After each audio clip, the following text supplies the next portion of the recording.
Dartmoor Prison, isolated from the outside world by walls of granite.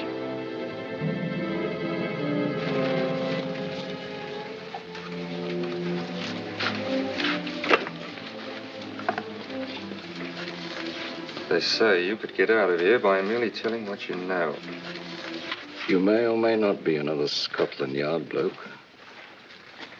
But I'll give you the same answer I gave the others. I still have 2 years, 8 months, and 6 days left in which to make musical boxes. That'll be sold at auction for the benefit of this delightful sanctuary. And I intend to serve them.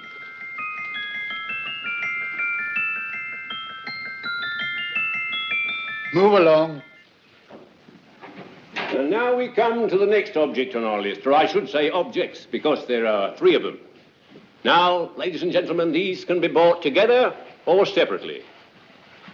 Now, these beautiful little musical boxes only arrived this morning, and I didn't intend to put them on the auction block until later, but I'm going to sell them now. So, good friends, as our old pal Mark Antony used to say, lend me your ears. And what do you hear? Right. The beautiful tinkle tinkle of a musical box. What a lovely trinket. What a beautiful gift. Created and made by loving hands. A thing of beauty and utility. Now, who's going to start with £5? It's a bargain, £5. Do I see any hands? If there's a connoisseur in the house, will go £3 for it. £2. £1. 10 shillings. Thank you, sir. Ladies and gentlemen, 10 shillings is offered for a musical box you couldn't buy anywhere in London for less than £5. It'd be stealing to let it go for 10 shillings. Like taking milk from a baby. All right, we're selling for 10 shillings. 10 shillings, 10 shillings is offered, 10 shillings is offered, 10 shillings is offered. And anybody give me £1? Want to give me £1? Oh, won't someone give me £1? £1, £1 is offered, £1 is offered, ladies and gentlemen, £1 is offered. It's against you, sir. Will you go to £2? We go to £2, sir. £2. £2 is offered. £2 is offered. Going once, twice, third and the last call. Sold to the gentleman for £2. Sorry, my dear. Now, ladies and gentlemen, comes the opportunity to purchase an exact duplicate of the beautiful little musical box just bought by this gentleman for the ridiculous low price of £2. Now, it's exactly the same. Exactly the same. Made with the same hands. You hear that? Isn't that lovely? That tinkle, tinkle, tinkle, tinkle. Sounds like Bow Bells to me, you know, with little angels pulling on the ropes, eh? Who'll give me £2 for it? Who's starting with £2? Will anybody start with £2? Oh, come, ladies and gentlemen. You know, from your enthusiasm, we might all be in Scotland instead of London. Please buy it for me, Daddy. £2, certainly not. We all might be in Scotland. Besides, I don't like his manner. £1, 10 shillings. £1. £1 is asked. £1, £1 is offered. £1 is offered, going £1. Any advance? Going once, going twice, the third and the last call. Sold to the lady for £1. Smart bidding, my dear. Thank you. We come to the third and last of these beautiful little musical boxes. Exactly the same. Tinkle, tinkle. Isn't that lovely? Ladies and gentlemen, I don't bring you here to gull you and swindle you. This is the exact replica of those 2 I just sold before.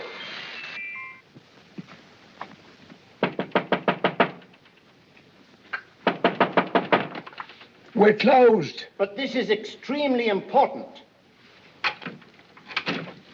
Come in, sir, come in. I'm sorry to disturb you, but I was unfortunately delayed from arriving in time to bid on certain articles which I was rather anxious to obtain. Oh, perhaps they weren't sold, sir. We are carrying several things over. What might the articles be, sir? 3 identical musical boxes, about so large. Oh, I'm sorry, sir, but they were sold. Pity you weren't here to bid on them. They didn't bring anything like the real value. I'm most anxious to obtain them. I wonder if your records would show who the purchasers were. Oh, we don't usually give out that information, sir. For certain, shall we say, sentimental reasons, I'm most anxious to get in touch with the purchasers.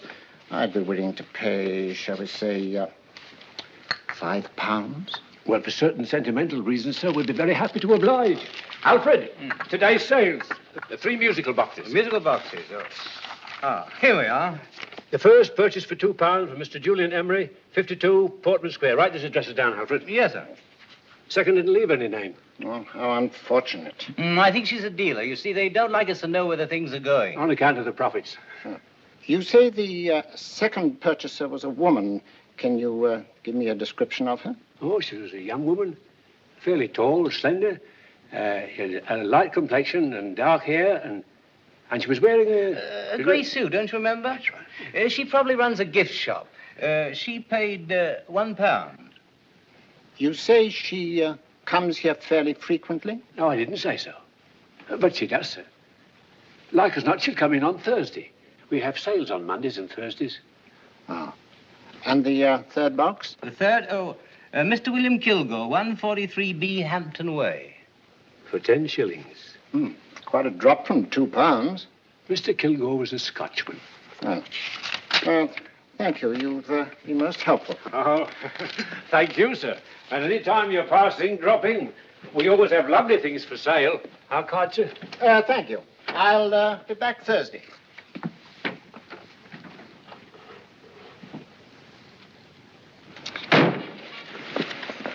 The message reached us too late. Musical boxes are being sold. Well, let's get out of here.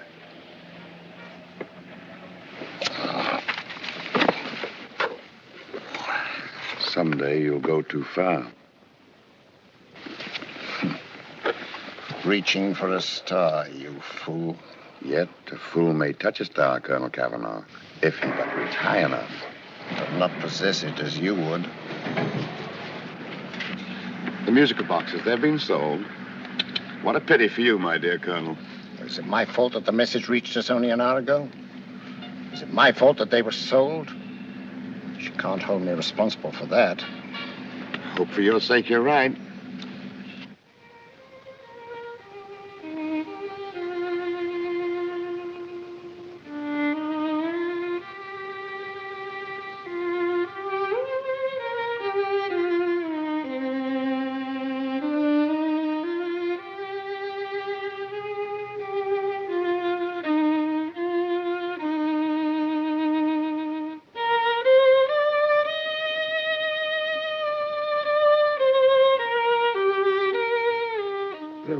Upon you tonight at 7:45, a gentleman who desires to consult you upon a matter of the very deepest moment. Do you remember that letter, Holmes? It was written over 2 years ago. An interesting case. Devilishly interesting. Irene Adler. What a striking-looking woman from the brief glance I had of her. Seems only yesterday. What charm. What poise and what a mind. Sharp enough and brilliant enough to outwit the great Sherlock Holmes himself. I take it the new issue of the Strand magazine is out, containing another of your slightly lurid tales. It is indeed. And what do you call this one? I call it A Scandal in Bohemia. Not a bad title, eh? If you must record my exploits, I do wish you'd put less emphasis on the melodramatic and more on the intellectual issues involved. More on the What do you mean by that? Well, I do hope you've given the woman a soul. She had one, you know. By the woman, I suppose you mean Irene Adler. Yes. I shall always remember her as the woman.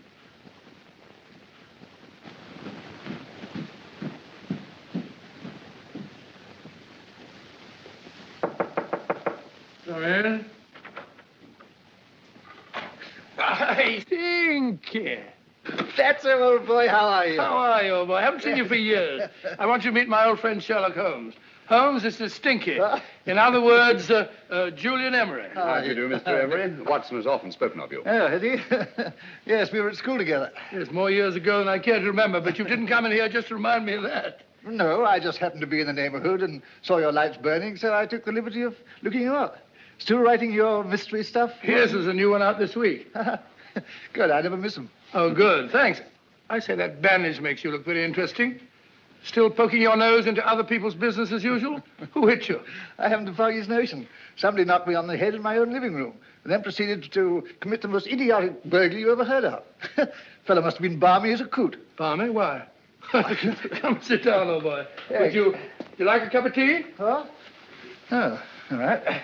I'll go and tell Mrs. Hudson about it. Yeah. Why do you say the robbery was idiotic, Mr. Emery? Oh, simply from the fact that with about £5,000 worth of musical boxes in my living room, the thief, who I caught in the act, made off with one that isn't even worth £5. I gather you're a collector of musical boxes. Yes, I am indeed. Some of them are very beautiful, but not the one that was stolen. The thief evidently grabbed the first thing that came to his hand when he heard me coming into the room. Still, it's rather odd, isn't it, that having disposed of you, he didn't pick up something more valuable. Mm-hmm. Was there anything unusual about the stolen box? No, nothing at all. No, I picked it up in the south of France, several years ago. You say you have many valuable music boxes, and yet the thief made off with one that isn't worth £5. Sounds like rather an intriguing little problem. Yes, well, I take it that he was just an ordinary petty thief and didn't know the value. That is a possible explanation, and yet I venture to say that the average petty thief has a more extensive knowledge of the value of objets d'art than the average collector. Well, anyway, that's Scotland Yard's theory. They didn't get very excited about it. That's consistent anyway. I wonder if I might see your collection, Mr. Emery. Oh, of course you could, yes. Nothing a collector likes more than showing off his trophies. When would it suit you? No time like the present. Good. My place is just round in Portman Square. Shall we? Yes, right. Hello? Where are you going? Stinky hasn't had his tea yet. Oh, I'm sorry. We're going round to my place, where I'm going to give you something better than tea. Now, this one was made for Louis XV, and is one of the very few still in existence from that period. And a particularly fine specimen is that. Charming, isn't it? Quite. They all sound to me like a lot of mice running about on a tin roof. I'm afraid you have no ear for music, Watson. Give me a good old band playing a rousing march. You'll have all your silly little tweets.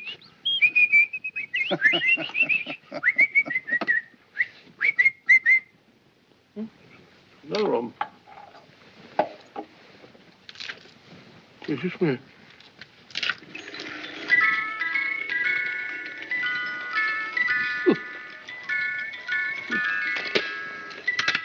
Stupid thing.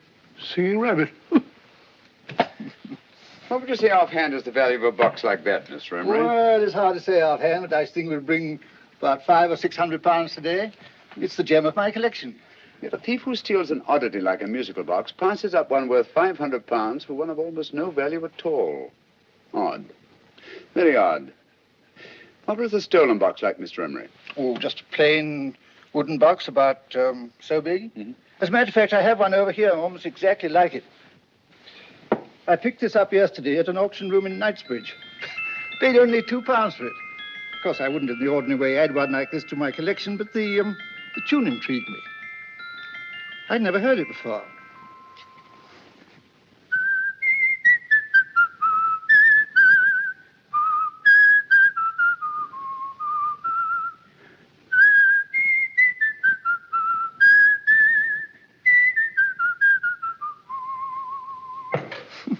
You have a remarkable ear for music, Holmes. Rather an unusual melody. Sit down, will you? Thanks. You say you bought that box at an auction sale yesterday? Yes, the Gaylord auction rooms in Knightsbridge. Mm-hmm. Run by old, what's his name? Crabtree. That's the man. At what time was the robbery committed? Oh, about 3 o'clock this morning. You know, Mr. Emery, that box and the robbery might well be cause and effect, especially since you say that the stolen box outwardly resembles this one a great deal. And Scotland Yard were not particularly interested, eh? Oh, yes, but I wouldn't blame them for that, especially as I told them I was quite unable to describe the thief, except, of course, for the fact that it was definitely a man. All you remember is that you came in here and someone struck you on the head. Yes, and the next thing I knew, my man was trying to revive me. It might be wise for you to put that box away somewhere and lock it up. Oh, I don't think that's necessary. Besides, everything's insured.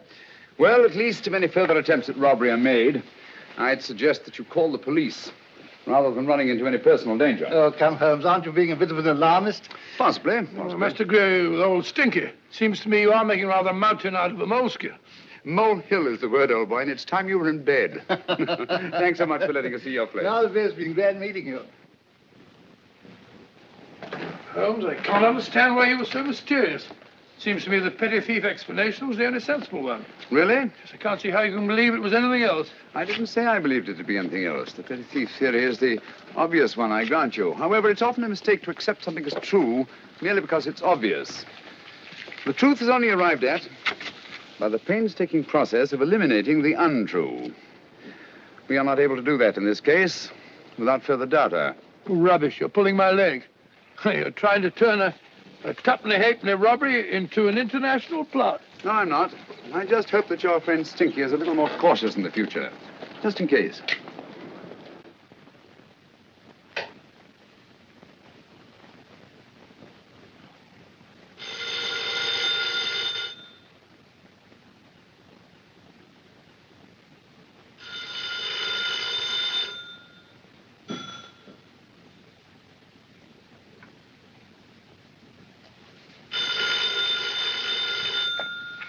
Hello? Yeah? Julian Emery here. Who? Why, of course I remember you, Mrs. Courtney. Yes, you're the one bright spot at that appallingly dull affair of Lady Sanford's. Huh? Of course it isn't too late to come round. Yes, I shall be delighted to give you a drink. I tell you what, come straight up and I'll leave the door unlatched. Right, well, 15 minutes? Good. I shall be counting each moment. No, I mean that, really. Right, goodbye.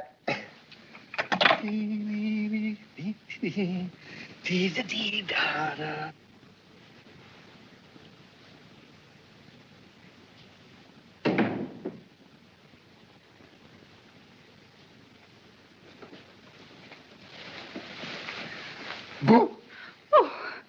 You startled me. Did I? Yes. Must be the pixie in me. I know I shouldn't have called you so late. But I was at a party just around the corner, and I remembered your invitation to see your collection of musical boxes. My dear Mrs. Courtney, pleasure is all the greater for being so unexpected. My friends call me Hilda. Thanks. Mine called me Stinky. Stinky, how quaint. Oh, what a perfectly wonderful collection of musical boxes. You know, when you told me you had a collection, I had no idea it was so attractive. Yes. They appeal to the ear as well as to the eye. Oh, what a plain little one. Why, it looks just like a country cousin amid all this grandeur. No. You mustn't underestimate the country cousin. Only last night a burglar broke in here, and with all these to choose from, went off with one very much like it. Really? Yes, I don't mind the loss of the box so much, but I do resent this crack on the skull. But it makes you look so interesting. Oh, do you think so? It's funny, that's what old Fatso said. Fatso? I mean, Dr. Watson. He was here this evening with a friend, a Mr. Holmes. He's interested in my collection, too. Sherlock Holmes? Yes. Do you know him? I've heard of him. Yes, he seems to think I'm in some sort of danger. What a haunting tune. It takes me right back to my childhood. Really? Do you know, it's odd that you should be interested in that particular musical box. Odd? Why? Because Mr. Holmes is also interested in it. He may have been more interested in the tune than in the box. My dear, yes, that's right. I remember now. He whistled it note for note, having heard it only once. Really? He must be a remarkable man. Bit of an alarmist, if you ask me. Don't you believe in warnings? Of course not. Who'd want a box like that? I would. You're not serious. Oh, but I am. Well, you put me in a very awkward position. I'm a collector, you know. And the collector buys but never sells. But if the price were high enough... The price has nothing to do with it. It's the principle of the thing. Yes, well, we haven't had our drink. No, thanks. I must be getting along. Must you really? I'm afraid so. You're not walking out on me, are you? My reputation. Stinky. I say, you know, you are an attractive woman. Thanks.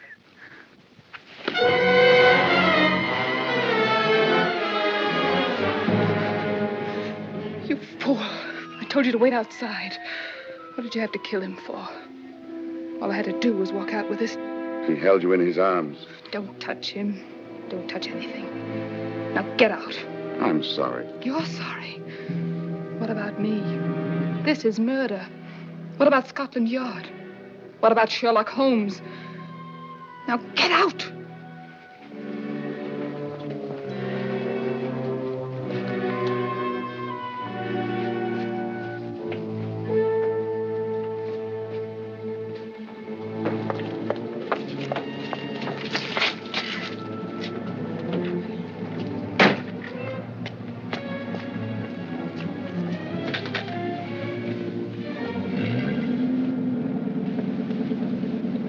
Did you get it?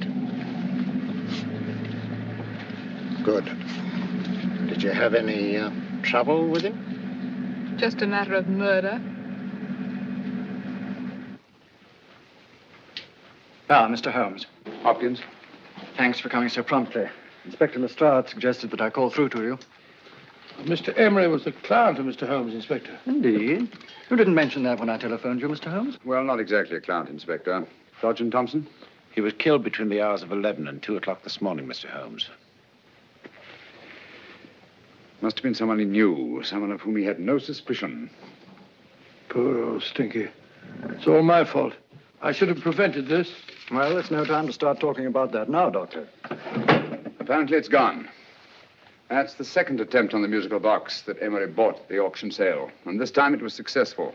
But that box was only worth £2. It was worth a man's life, Watson. I think we'd better pay a visit to Gaylord's auction room and that fellow Crabtree. Inspector, may I suggest that you make a complete search of this flat for a small, plain, musical box about that size? Thank you. Come on, Watson. You say the first box went to Mr. Julian Emery. The second to Mr. Kilgore, 143B Hampton Way. And the third to the unidentified young lady who presumably has a shop and lives near Golders Green. That's right, Mr. Holmes. Isn't it rather strange, Mr. Crabtree, that you should have had 3 identical musical boxes all playing the same tune? Where'd they come from? Dartmoor Prison. Dartmoor? Yeah, we get a regular shipment from there every month. The inmates manufacture them. Well, they make all kinds of things, you know, pipe racks, waste paper baskets, musical boxes. Did you happen to notice if anyone showed any particular interest during the auction in the purchasers of these 3 boxes? Oh, come now, Mr. Crabtree. This is very literally a matter of life and death. Well, since you put it that way, Mr. Holmes, there was a gentleman came in here about an hour after closing time, and he was in an awful state, he was. He gave me £5 to tell him where the boxes had gone to. He said they had a sentimental value for him, sir. Expensive sentiment.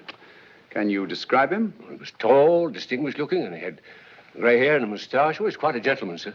What was his reaction when you were unable to supply him with the address of the young lady who owned the shop? I told him the young lady usually come back on Thursday. He said he'd come back on Thursday. Now, that's tomorrow. Thank you, Mr. Crabtree. You've been very helpful. Thank you. Come along, Watson. Where are we going now, Holmes? To the home of Mr. Kilgore, the man who bought the 3rd box.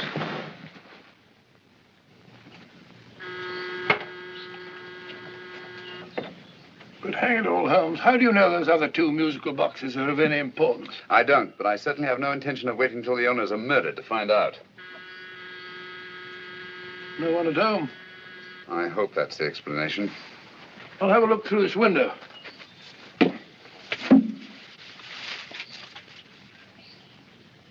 Doesn't seem to be anyone there. The whole place seems deserted, as far as I can see. Yes. Mr. and Mrs. Kilgore at home? No. When do you expect them? Oh, in an hour or so. There's no use your hanging about. They don't buy nothing from peddlers. Peddlers? My good woman, this is Mr. Sherlock Holmes. Sherlock Holmes? Oh, go on. Do you mind if we come in and wait? My business is rather urgent. Well, I've got to go out and do my shopping. And I don't know as Mrs. Kilgore like any strangers nosing about. Quite all right, I assure you. Well, I've got to be off. You two wait in the parlor. And no smoking either. Mrs. Kilgore says it smells up the house. Funny old girl, Holmes.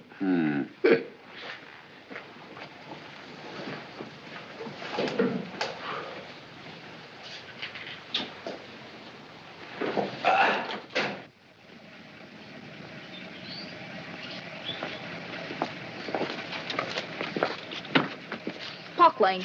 Park Lane?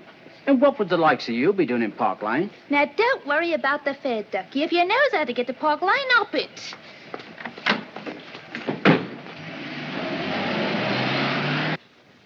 You know, Holmes, I've been thinking. There must have been something hidden in that box of old Stinky's. Stolen jewelry, possibly. What's up, Holmes? Listen. What's just the steam in the water pipes?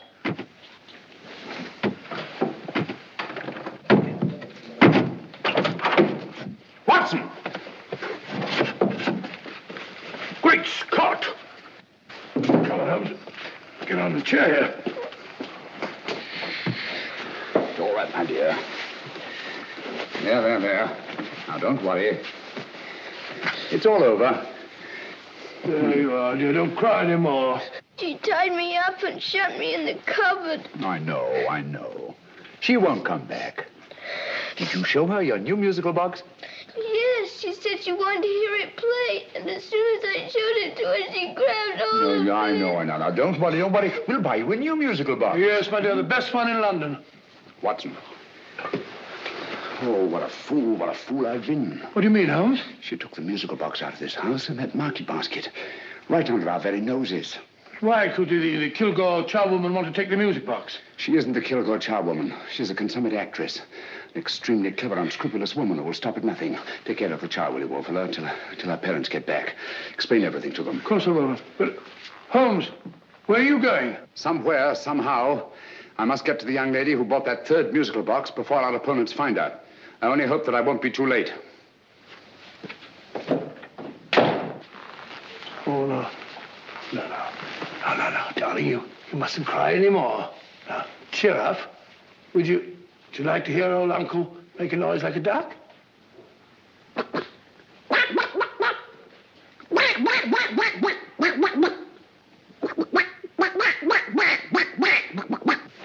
Oh, sorry.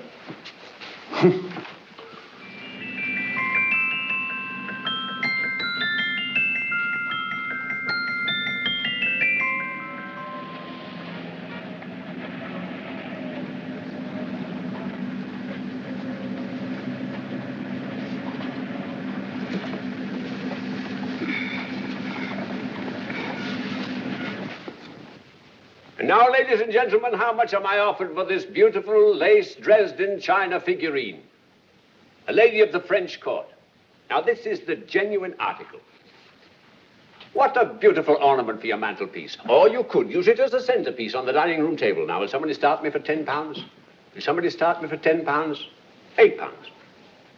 £7? All right, £5 is offered, £5 is offered, £5 is offered, £5.10, £5.15, £5.15. £6 is offered, £6, going once, going twice. The third and the last call. Have you all done? Sold to the lady from Twickenham for £6. Next, we have a real museum piece, ladies and gentlemen. A fine 19th century doll. The costume an exact replica of the holiday clothes worn by the Hungarian peasant women. Now, ladies and gentlemen, an article like this would cost you from £15 to £20 in a West End shop. I'm not going to ask you for anything like that. Who'll give me £2 for it? £2. Anybody offer me £2? £2 for the Hungarian? £2? £1. What? Did anybody give me £1? Anybody offer me £1 for the doll? £1 is offered, ladies and gentlemen. £1 is offered. Now, I'm not going to waste your valuable time or mine in trying to get one half of what this beautiful doll is worth. If the young lady can steal it for £1, that's her good fortune. So it's going once, it's going twice, the third and last call. Any more? Sold to the young lady for £1. And now, ladies and gentlemen, may I draw your attention to something which may be a great surprise to you, worthy of any collection. The only other one like it is in the British Museum. It's a Ming vase of the 7th dynasty. This vase lay in a large collection somewhere outside Rome for over 2 centuries, I understand. It was discovered there by the noted antiquarian Sir Andrew Coppleston. Now, some of you may remember Sir Andrew Coppleston. Besides being a noted traveler and antiquarian, he's also a gentleman rider.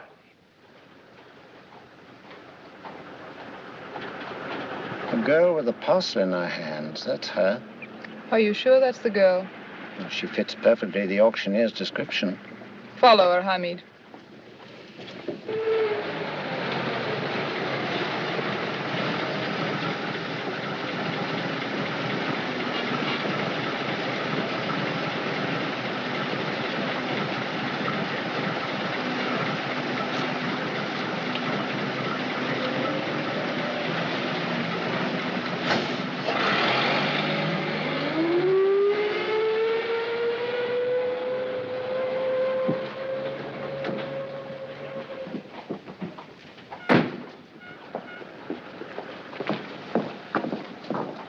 It's lovely, dear. And only £1. We can get at least 3 for it. Easily. I'll go make some tea. I could do with a cup. Right. Good afternoon. Good afternoon. I'm looking for a birthday gift for a 7-year-old girl. What would you suggest? We have some lovely dolls. Now, this Hungarian I think peasant... she has enough dolls already. Books are always welcome. Well, I'm looking for something a little different. Well, that's rather cute. What is it? Well, that's a musical box. Children always love them. And this is an exceptionally nice one. It plays many tunes.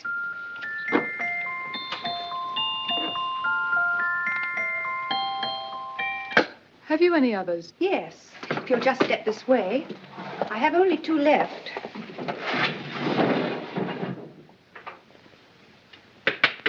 How nice.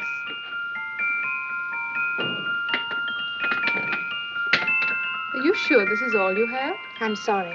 They're rather hard to find, you know. That's our entire allotment. I did have one other, but I sold it earlier this afternoon. But it was only a plain wooden one. It wouldn't have been a very nice gift for a child. Really? Do you happen to know who the purchaser was? Why, yes. He left his card, just in case anyone should inquire for him.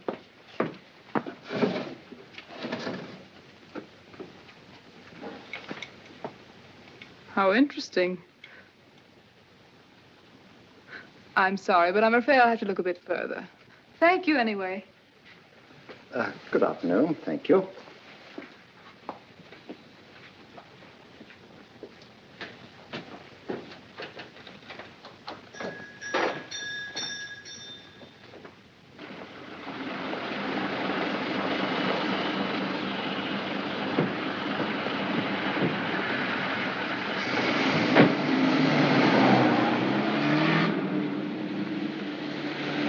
Heavy! Follow that cab. Here, now, what? Scotland Yard. Hop in.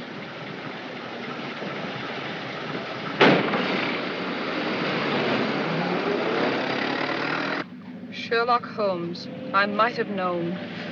We thought we were the hunters, instead of which we're the hunted. We've been fools. We played right into his hands. Of course. He's had us followed. Don't look. The man in front of the toy shop. Hamid, turn sharp right at the next corner and again at the next.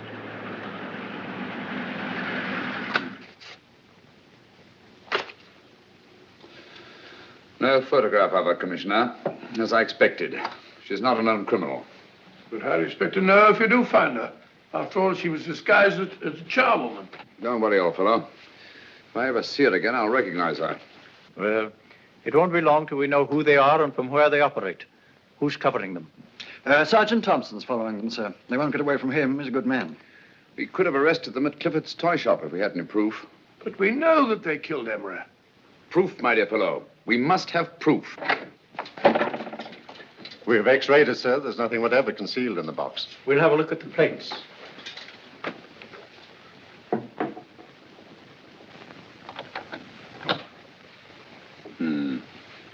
There must be some clue.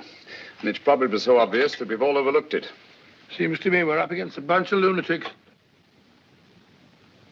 Not lunatics, my dear fellow. Extremely astute, cold-blooded murderers. What can these little musical boxes have in them that's so important? Don't forget, they were made in Dartmoor prison. You can smuggle stuff into prison, but not out. Do you want us to break the box apart, sir, to see if there's anything the x-ray hasn't caught? No, not yet. Do you mind if I take it? Certainly. Thanks.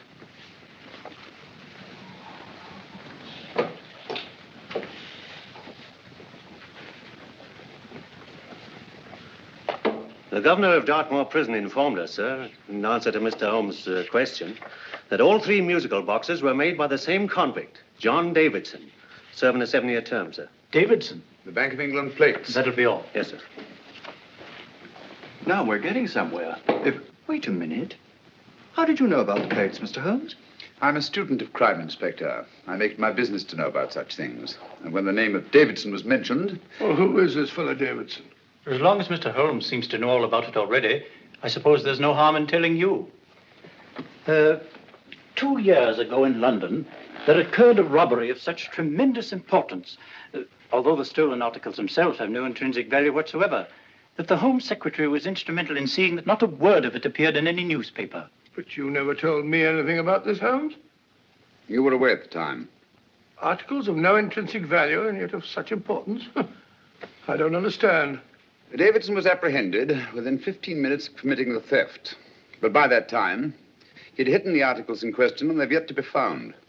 Before going further, Dr. Watson, I must inform you that this matter's not to be mentioned outside of this room. Of course not. Do I look like a man who'd gossip? Let's not go into that now, old fellow, shall we?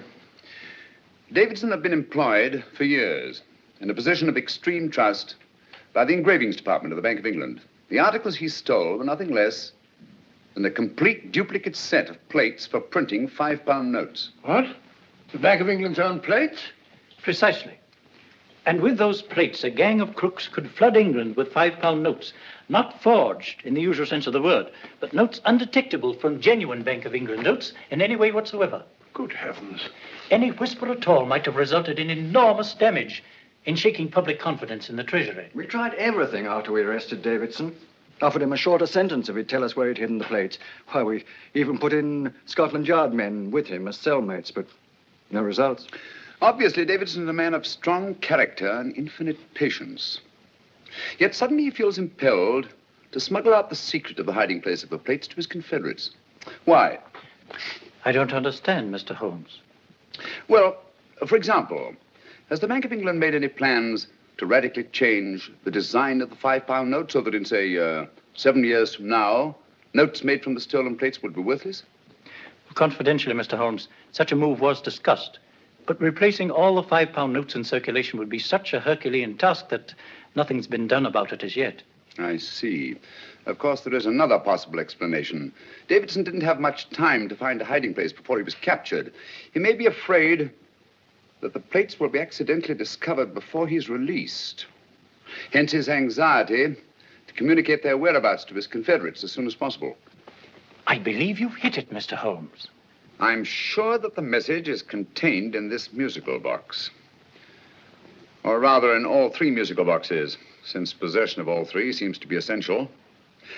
Our opponents have 2/3 of the puzzle, we have 1/3. Well, what are you going to do, Holmes? Try to deduce the message from the 1/3 that we have.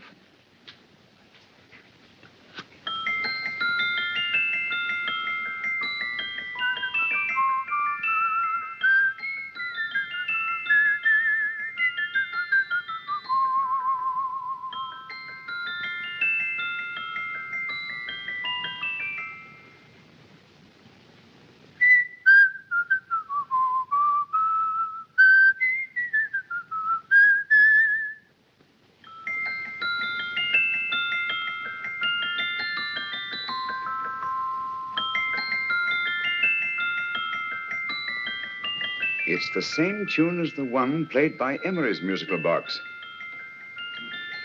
And yet it's different. Sounds the same to me. The tune.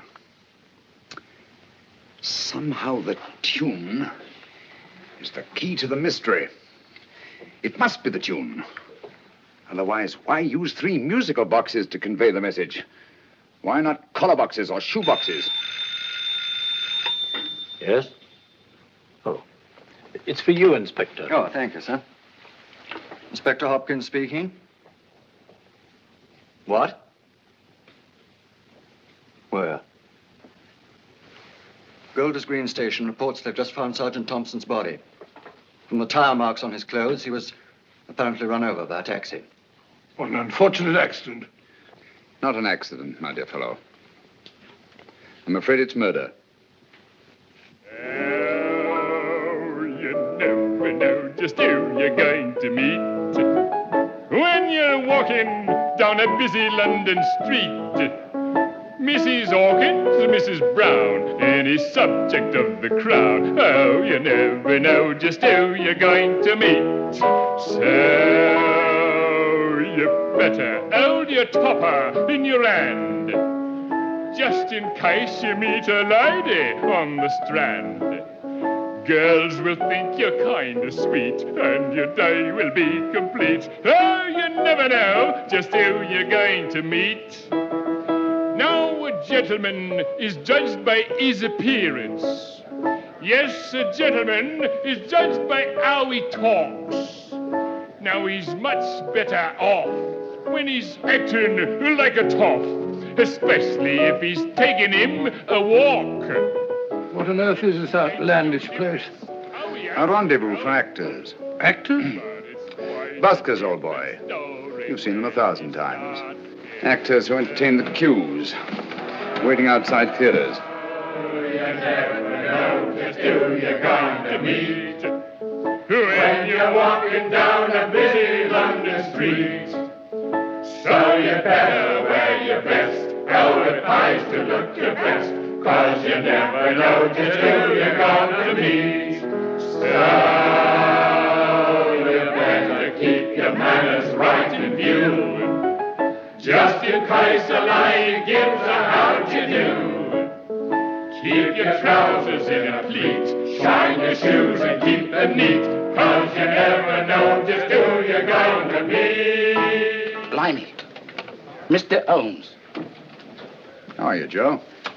Never met him. And yourself? Fine, thank you. I want you to meet a friend of mine, Dr. Watson, Joe's sister. Oh, well, any friend of Mr. Holmes is a friend of mine. Hi, Joe. He did me a good turn once that I'll never forget. Yes, I cleared Joe of a most unpleasant charge. Murder, no less. Oh, really? By proving to the satisfaction of the police that he was busy at the time blowing open someone's safe. That's right, Governor. Good gracious me. Joe, now you can help me. Come on, buzz off, buzz off. Come on, up it, up it. Can't a gentleman have some peace and quiet around here? And you too. There you are, Mr. Holmes. Now we can have some peace and quiet around here. Thank you, Joe. There's £5 in this for you. Well, I wouldn't want to take it on myself, sir, but I can get somebody to do it for you for half of that. You don't know what the job is yet. For £5? Murder, ain't it? What? No, Joe, not murder, just music. I want you to identify a song for me. Oh, there ain't a song that's been written that I don't know. That's why I came to you. Now, of course, the violin is more my instrument, but, oh, well, here we go. Now, listen to this, Joe.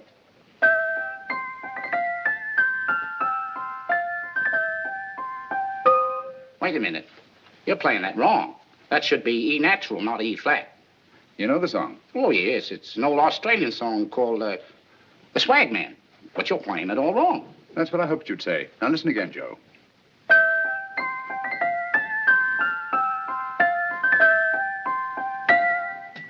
That's the same tune, all right. But you're making different mistakes than you did the first time. No, not mistakes, Joe. Call them variations. Here, play the song for me, will you, the way it's written.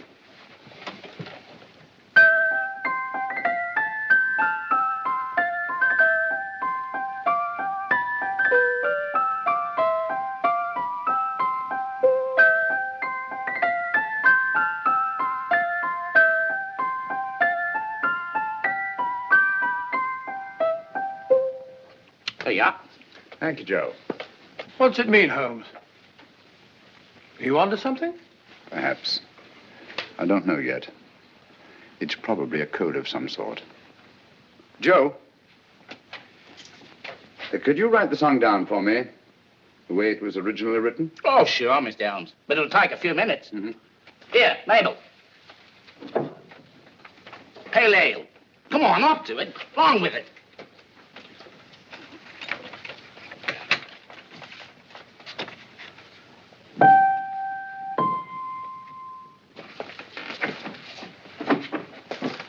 Well, obviously it isn't the lyrics.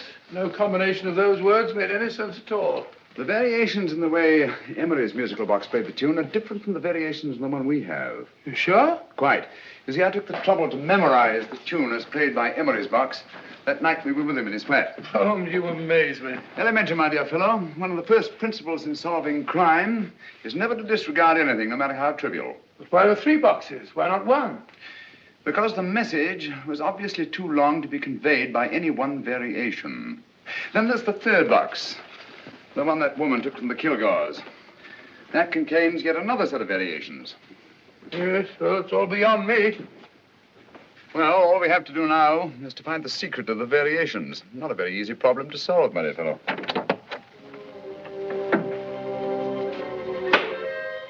Hello. What's up? We've had company.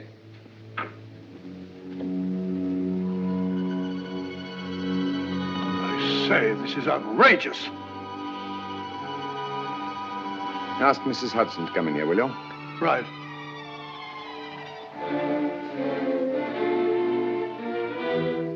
Hudson? Yes?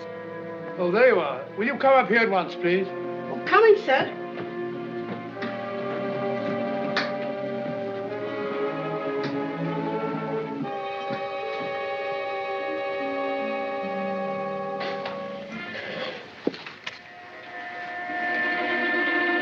Mercy me, Mr. Holmes. What has happened? Who called while we were out, Mrs. Hudson? Just a young lady. The one who said you wanted her to wait for you. And a nice-looking old gentleman with Our her. friends again, Watson. Friends? What did the young lady look like? Oh, I couldn't see her face. She had a heavy black veil on. But she had such a nice way with her. Oh, I'm sorry, Mr. Holmes, if I've done anything wrong. But you did say I should always let clients come in and wait for you. Don't worry, Mrs. Hudson, don't worry. You had no way of knowing. It's quite all right, quite all right. Now, don't worry, Mrs. Hudson. Don't worry. Well, where on earth's the musical box? They didn't get it. Didn't get it? Where is it? It's in your hand. Huh? In that biscuit jar. Take the biscuits off the top. Now put your hand inside, and you'll find the music box. Well done, Holmes. Well done. Amazing.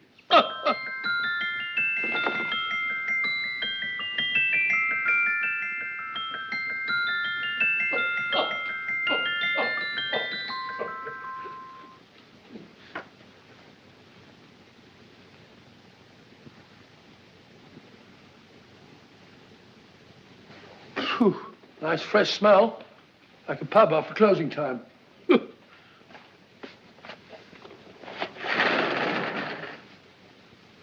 I say, Holmes, What?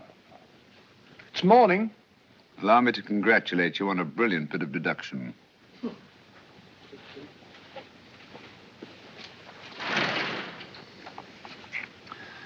It's not a transposition, not a polygraph transposition, not a trigraph, nor any known form of decoding. How about the Morse code? Have you tried that? Yes, at about 3 o'clock this morning. I'm sorry, old man. I was only trying to help.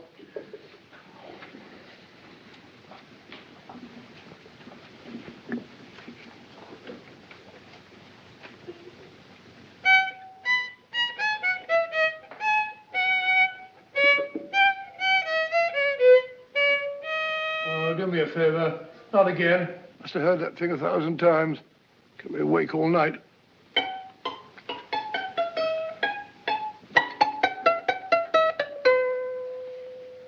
Not a very distinguished composition, I grant you. You know perfectly well I don't know one tune from the other. When I was a kid, my people tried to have me taught the piano. I've always felt sorry for that old teacher of mine. The poor old girl finally reached the point of numbering the keys for me. 1, 2, 3, 4. Even then, I never progressed beyond it.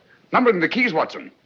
The 19th key of the keyboard is the 19th letter of the alphabet. S. Here. Write it down when I give it to you, old fellow, will you? The first altered note. Write S first. Now, the 8th key is H. The 5th key, E. The 12th key, L. The 6th key, F. S-H-E-L-F. Shelf. Your piano lessons were not in vain, old fellow. You've solved it. Thank you. Thanks, old bean. Hold it. We now have 2/3 of the message. Behind books, 3rd shelf, secretary, Dr. S. Presumably, these are the first and second portions of the message. And this gang has the first and third parts of it. Precisely. Then it's a stalemate? Yes, Commissioner, but we can't leave it like that. There's no doubt in my mind that they'll try to secure our third of the message that's missing.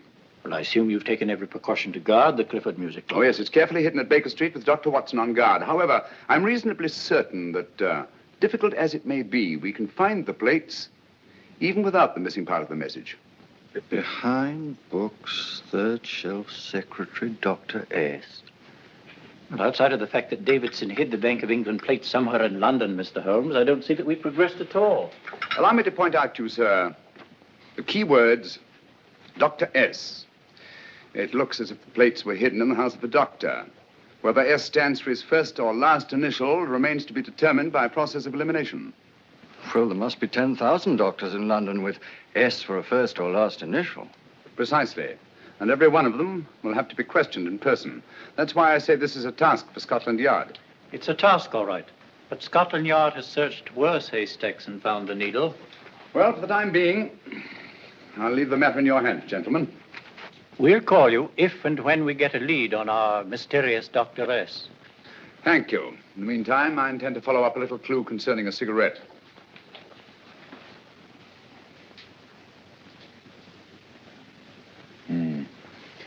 You're certain of the identification of the tobacco? Absolutely.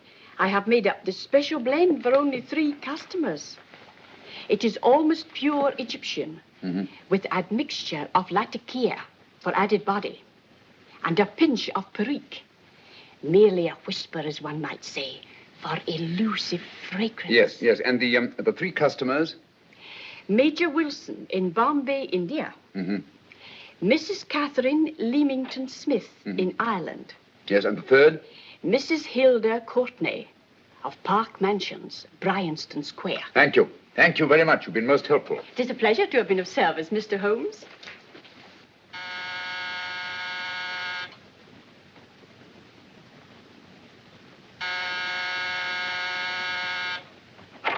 Yes? Mrs. Courtney? Yes. My name is Sherlock Holmes. Oh, do come in. Thank you. I've heard of you, of course, Mr. Holmes. I believe we have a mutual friend in Sir Edward Brookdale. He's spoken to me of you quite often. Indeed.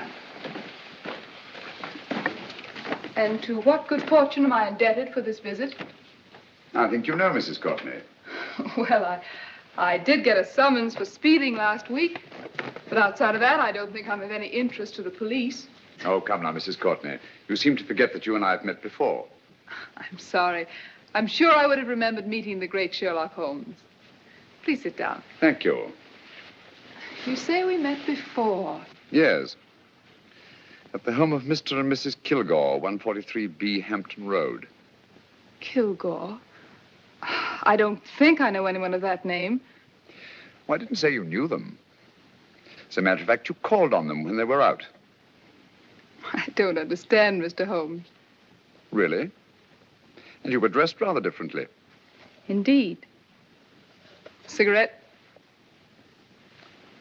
Thank you.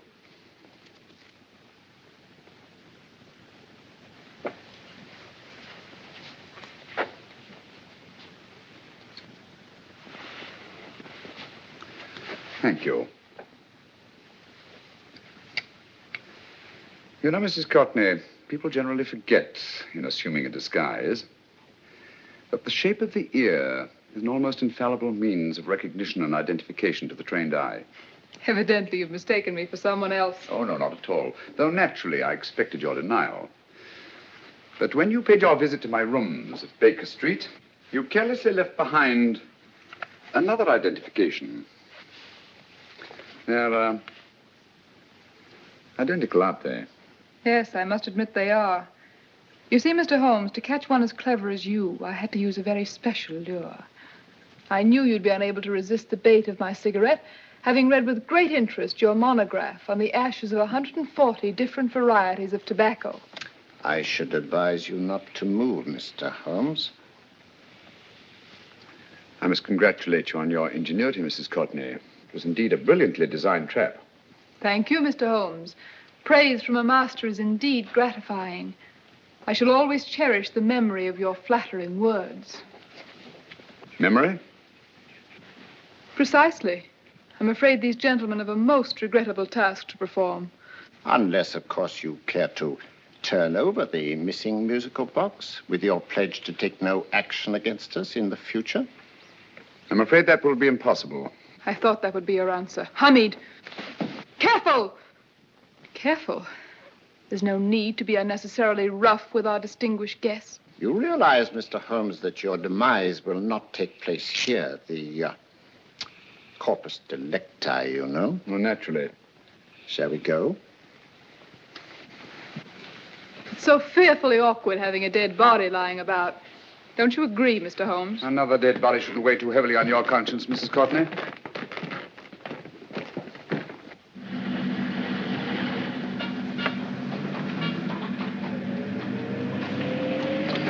You mind if I have a cigarette? Don't see why not.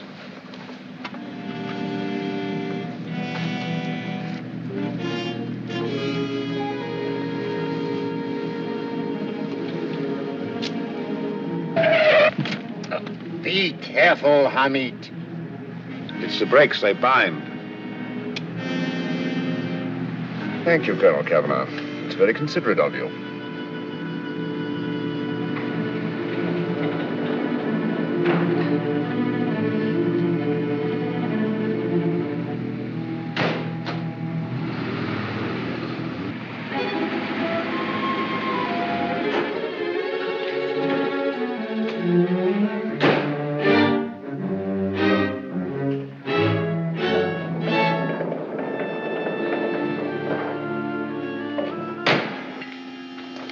You'll be happy to know, Mr. Holmes, that your death will be a painless one. Hamid, attach this to the motor of the taxi. That little attachment, my dear Mr. Holmes, contains the deadly fluid known as monosulfide. The Germans use it with gratifying results in removing their undesirables. Start the motor.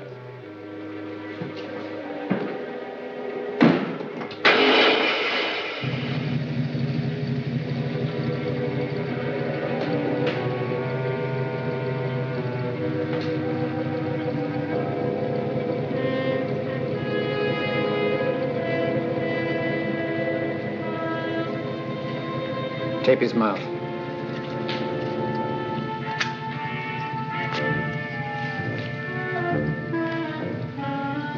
Now, up with him, Hamid.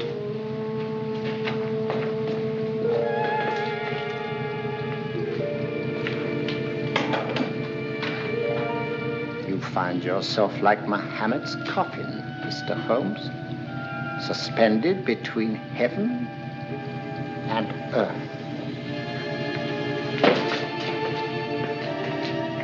Plenty of fuel in the tank? Good. It would be too bad to have anything go wrong through so simple an oversight.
Good afternoon. Mr. Sherlock Holmes? No, I'm Dr. Watson. Oh, of course, Dr. Watson.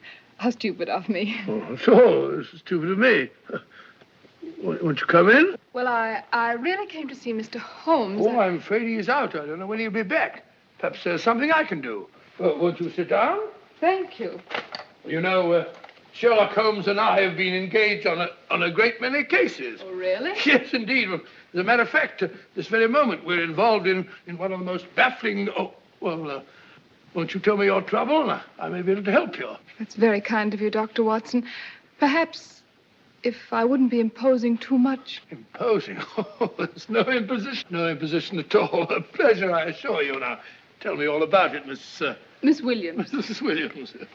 I live in Surrey, Dr. Watson, and I've come up to London in sheer desperation. My only sister has disappeared, and the local police seem utterly unable to find her. Well, Holmes and I solved a case exactly like that once. Very interesting as far as I remember.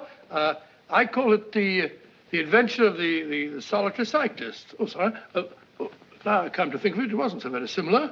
Entirely different. I don't think what I was saying. Where were we? She's only 17, Dr. Watson, and until she disappeared last Thursday, she seemed to be in the best of spirits. Possibly a romantic entanglement? Oh, no, nothing of the sort. She left no note, didn't even pack a bag, no explanation. She just started to walk to the village from our house in broad daylight and simply vanished from the face of the earth. Oh, there. Might I have a glass of water? Yes, please, glass of water. I'll have one in 1 minute.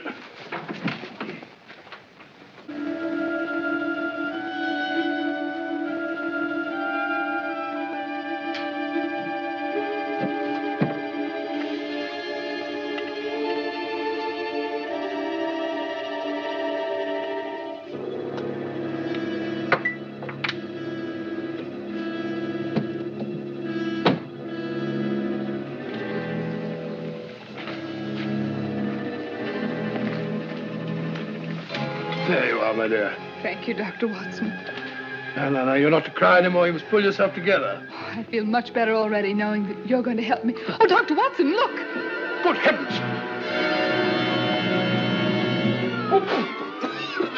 Get through the fire brigade, quickly.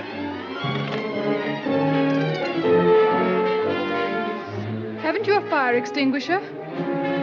By Jove, we have in the kitchen.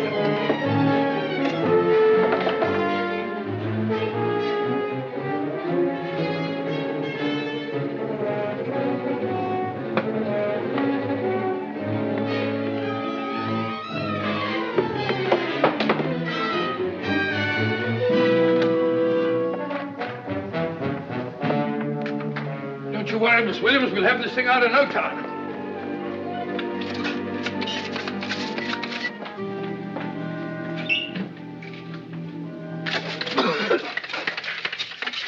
That's got it. Get some air. Well, you see, there was no need for the fire brigade after all. I hope you weren't too frightened, Miss Williams. Gone.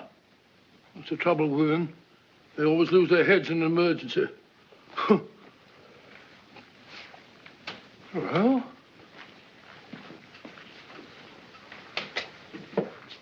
a musical box. Great Scott! Miss Williams!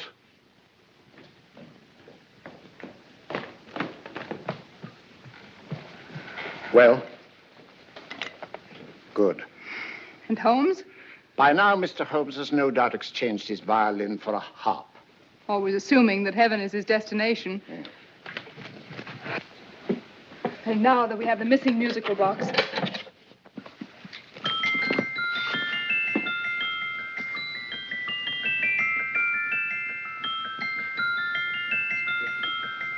Nineteenth note.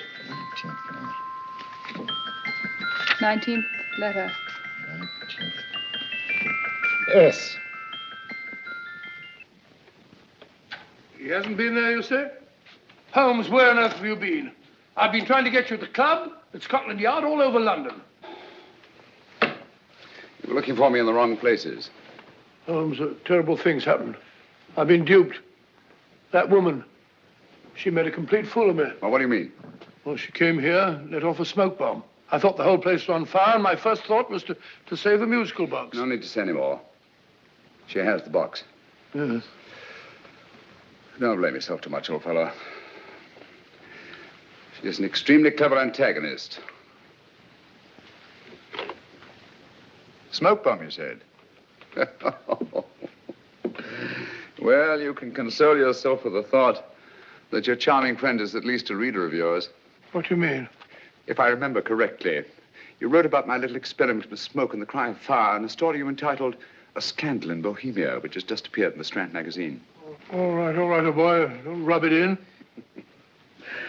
Well, it may cheer you up to know that you made a fool of me, too. That cigarette stub was planted here for one express purpose. We're going to bandaging around this place. Bandaging? What's the matter, Holmes? You hurt? Explanations will have to wait until later. At the moment, we're faced with a problem which I fear is insurmountable. Come over here, old boy, will you? Right. Our opponents are in possession of all 3 parts of the code. And here are we, while the Bank of England plates pass into their possession. Cheer up, old fellow, cheer up.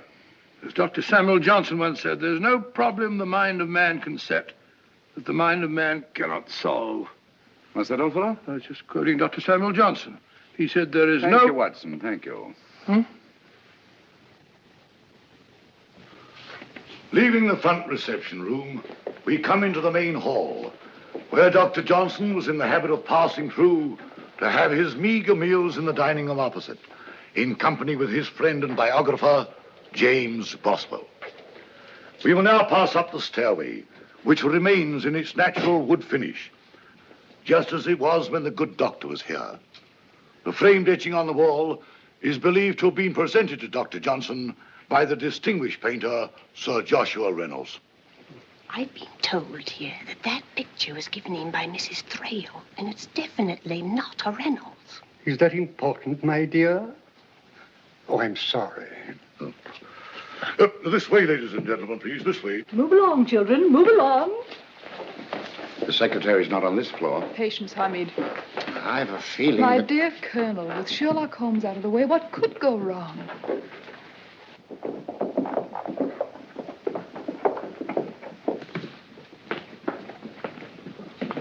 And here we have the Garrett Library, in which Dr. Johnson wrote his famous dictionary, and in which you will see also many of the great man's books and other items of interest. Step forward, ladies and gentlemen, please, step forward. Standing in the corner is the secretary, which contains many of the original works by the literary genius. On this table, Dr. Johnson's cat, Hodge, used to sleep while his master worked. A strange thing about this cat, ladies and gentlemen, was its love of oysters. They do say that the dear doctor often went hungry to find the cat that delicacy. What a pity. Now we will visit the grey room, which is immediately below us, in which you will see the very bed in which Dr. Johnson died. What did he die of? Gout. Just gout. This way, ladies and gentlemen. Mind the steps, please.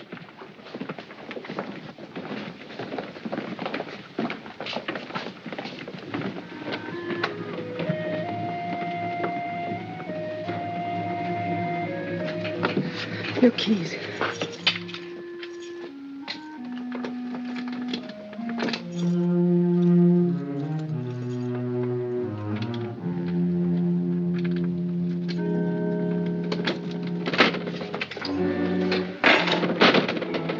Third shelf up.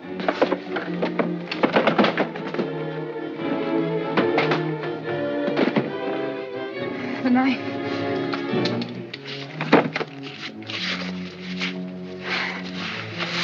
Gentlemen, the Bank of England plates. Well, Mrs. Courtney, so we meet again. No, I shouldn't do that if I were you, Colonel Cavanaugh. I must congratulate you, Mr. Holmes. You're far more clever than I thought. Thank you, Mrs. Courtney. Praise from you is indeed gratifying. I shall always cherish the memory of your flattering words. Memory? Oh, thank you. And now I have a most regrettable task to perform.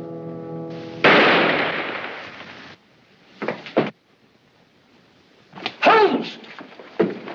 Coming, Holmes! Holmes, you all right?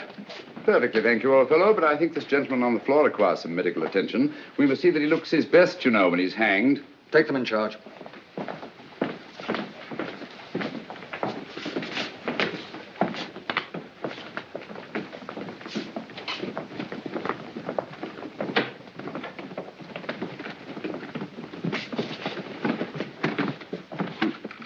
A brilliant antagonist. It's a pity her talents were so misdirected. Will you see that these plates are returned to the Bank of England, Inspector? I still don't understand how you solved it, Mr. Holmes. It's entirely due to Dr. Watson. He gave me the clue when he mentioned Dr. Samuel Johnson. Well, congratulations, Doctor. Oh, thank you, Inspector. I don't think I'd have done it entirely without Mr. Holmes's help, you know.